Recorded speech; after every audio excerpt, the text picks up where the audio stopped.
আসসালামু আলাইকুম রহমতুল্লাহি ওবরাকাতু। কেমন আছেন সবাই? আশা করি সবাই ভালো আছেন, সুস্থ আছেন, নিরাপদে আছেন। তো আপনারা ভালো থাকুন, সুস্থ থাকুন, নিরাপদে থাকুন এই কামনা করে আজকে নতুন ভিডিওটি আরম্ভ করতেছি। তো আজকে যে বিষয় নিয়ে আলোচনা করব সেটা হচ্ছে কুফরি, কালো জাদু, মরণবাণ। তো কুফরি, কালো জাদু, মরণবাণ এগুলো মরণবাণ খুবই শক্তিশালী হয়ে থাকে।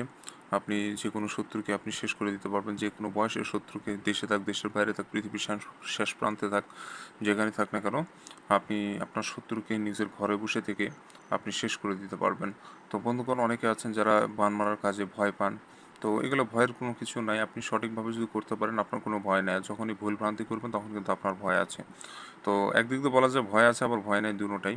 তো সাবধানতা অবলম্বন করে কাজ করলে কোনো ভয় নাই, নির্ভয়ে আপনি কাজটি সম্পূর্ণ করতে পারবেন।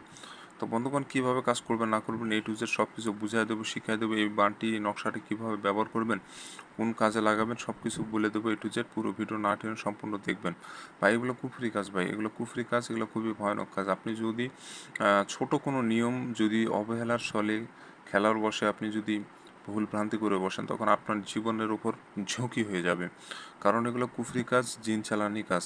অর্থাৎ এই নকশা দিয়ে আপনি কাজ করবেন, নকশার পিছনে যে জিনটা থাকবে ওই জিনটা চলে যাবে আপনার শত্রুর কাছে এবং আপনার শত্রুকে শেষ করে দেবে। তো আপনি যখন ভুল ভ্রান্তি করবেন তখন ওই জিনটা চলে যাবে আপনার শত্রুর কাছে এবং যাই দেখবে যে গোলমাল হয়ে গেছে এবং সে শত্রুই নয়, তখন কিন্তু ঘুরে চলে আসবে এবং উল্টা আপনার উপর বান প্রয়োগ করতে পারে। তো ওই বিষয়টা সাবধান থাকবেন, কেন জিনটা ঘুরে আসবে। তো বন্ধুগণ, আপনারা ভালো মানুষকে মারতে যাবেন না, তাহলে কিন্তু জিন ঘুরে চলে আসবে এবং আপনার ক্ষতি করবে। যে আদতীয় শত্রু যে আপনার ক্ষতি করতেছে, 10টা মানুষের ক্ষতি করতেছে, তাকেই মারবেন। দেওয়ালে পিঠ না ঠেকা অবস্থায় আপনি কাউকে মারতে যাবেন না। অনেক সময় দেখা যায় কি যে শত্রুর কোনো দোষই নাই, উল্টা আপনার দোষ।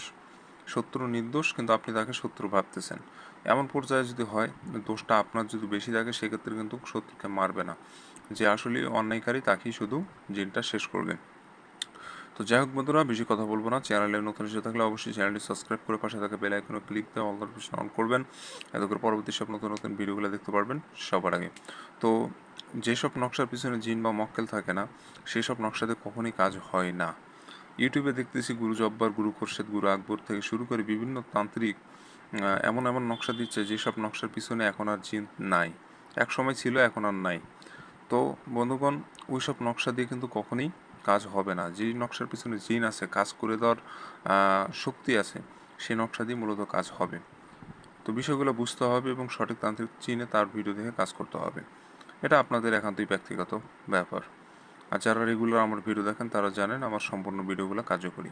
তো যাক বন্ধুরা, এই কাজটি করতে গেলে যেটা করতে হবে, সর্বপ্রথম আপনাকে সাদা কাগজ সংগ্রহ করতে হবে। সেই সাদা কাগজের উপরে সম্পূর্ণ নকশাটা আপনাকে লাল কলম দিয়ে লিখতে হবে।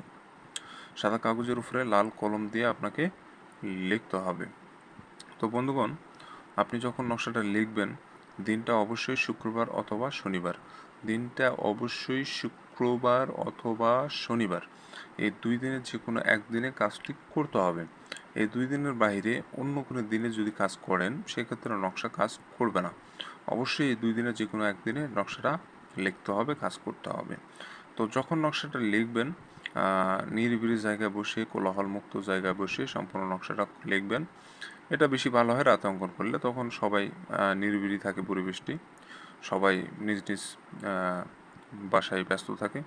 তো ওই সময়টা কোলাহলমুক্ত, সবসময় কোলাহলমুক্ত সময় থাকে। তো ওই সময় লেখার চেষ্টা করবেন। আর যখন নকশা লিখবেন, কারোর সাথে কথা বলা যাবে না। একদিনে সম্পূর্ণ নকশা কমপ্লিট করবেন, কারোর সাথে কথা বলবেন না। সম্পূর্ণ নকশা লেখা হয়ে যাবে, তারপর কথা বলেন, সমস্যা নেই, কিন্তু নকশা লেখা অবস্থায় কারোর সাথে কথা বলা যাবে না। তো বিষয়গুলো লক্ষ্য রাখবেন, এই বিষয়গুলো মিস করলে কিন্তু কাজ হবে না। কিছু লক্ষ্য রেখে মেনে তারপরে কাজটি করবেন।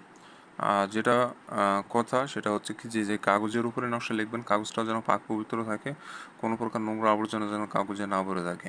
কাগজটা ফ্রেশ চকচক কাগজ হতে হবে, সাদা কাগজ হতে হবে, লাল কালি দিয়ে সম্পূর্ণ নকশা কমপ্লিট করবেন।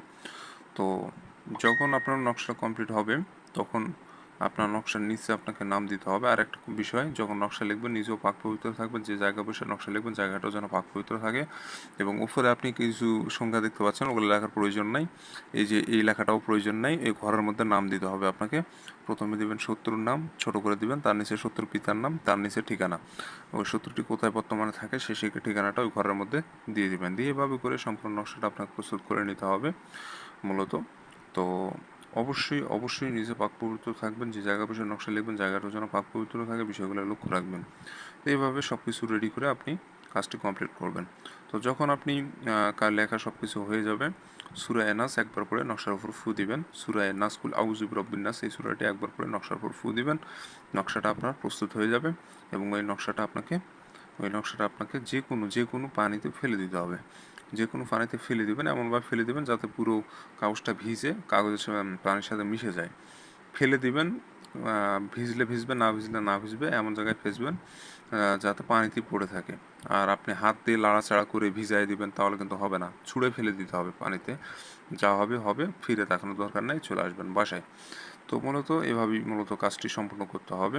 তো অল্প সময়ের মধ্যে, মাত্র 1 থেকে 2 দিনের মধ্যে আপনি রেজাল্ট পেয়ে যাবেন। তো যারা অনুমতি নেবেন এই কাজের জন্য, চ্যানেল সাবস্ক্রাইব করে কমেন্টে নাম লিখে দিয়ে যাবেন, অনুমতি পেয়ে যাবেন। চ্যানেল সাবস্ক্রাইব না করলে অনুমতি পাবেন না। আর স্ক্রিনে যে নম্বর, আমার ইমো নম্বর, যে কোনো প্রয়োজনে যোগাযোগ করতে পারবেন। ধন্যবাদ সবাইকে, ভালো থাকবেন সবাই।